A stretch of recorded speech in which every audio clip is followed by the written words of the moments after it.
আজি মাঘৰ বিহুৰ উৰুকা আৰু আপোনালোকে চাই আছে DS News 24/7 আৰু মই সংগীতা বৰ্তমান উপস্থিত হৈছোহি যোৰহাটৰ তৰাজানৰ মাছৰ বজাৰত আৰু যেহেতু আজি উৰুকা আৰু উৰুকাৰ এই মাছৰ বজাৰৰ মই পৰিৱেশ দেখুৱাবলৈ আপোনালোকক চেষ্টা কৰিছোঁ মোৰ সতীৰ্থই দেখুৱাব যে যোৰহাটত ওলাইছে 25 কেজি ওজনৰ বাহু মাছ আৰু এই যোৰহাটৰ মাছৰ বজাৰত আসলতে এই 25 কেজি ওজনৰ এই ডাঙৰ এই মাছটো এইটোৱে আসলতে আটাইতকৈ ডাঙৰ মাছ 25 কেজি ওজন আৰু ইয়াৰ মূল্য হ'ব প্ৰায় 30,000 টকা আৰু ইয়াত দেখিছে এইদৰে আসলতে চিতল মাছ আছে চিতল আৰি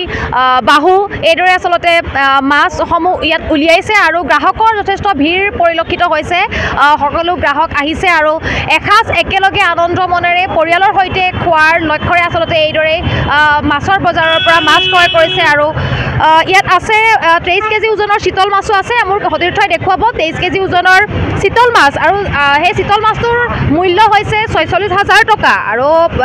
বাহু মাছ এয়া দেখুৱাইছোঁ যে 25 কেজি ওজনৰ বাহু মাছ 30,000 টকা আমি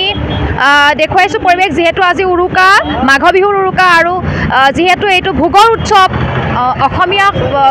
বাপতি সাহোন আসলতে অসমীয়া সমাজৰ যিহেতু এই ভোগৰ উৎসৱ আৰু ভোগালী উৰুকা এই উৰুকা উপলক্ষে আসলতে এইদৰে মাছৰ বজাৰত ভিৰ কৰা পৰিলক্ষিত হৈছে আমি যদি মন্তব্য ল'বলৈ চেষ্টা কৰোঁ আমি চেষ্টা কৰিম দাদা কি ক'ব গ্ৰাহকৰ কেনেকুৱা এবাৰ সঁহাৰি পৰিলক্ষিত হৈছে কম আছে হ'লেও আহিব বুলি আশা আছে আৰু হয় কিমান বিক্ৰী এতিয়ালৈকে হৈছে অলপ চলপ বিক্ৰী হৈ আছে বাৰু কেইটা বজাত আহিলে আমি 7টাত দোকান খুলিছোঁ মাছ আৰি ৰৌ চিতল পিঠিয়া বাহু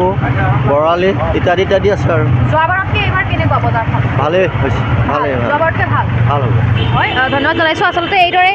যোৱাবাৰতকৈ আচলতে যথেষ্ট ৰাইজৰ সঁহাৰি পাইছে যোৱাবাৰ মাঘৰ বিহু যি উৰুকা আছিলে এই উৰুকাতকৈ আচলতে এইবাৰ মাঘৰ বিহু উৰুকাৰ আজি যি মাছৰ বজাৰৰ পৰিৱেশ দেখুৱালোঁ এইবাৰ গ্ৰাহকৰ যথেষ্ট ভিৰ হোৱা পৰিলক্ষিত হৈছে আচলতে পুৱাৰে পৰা এইদৰে মাছ ক্ৰয় কৰিবলৈ গ্ৰাহকৰ ভিৰ থকা পৰিলক্ষিত হৈছে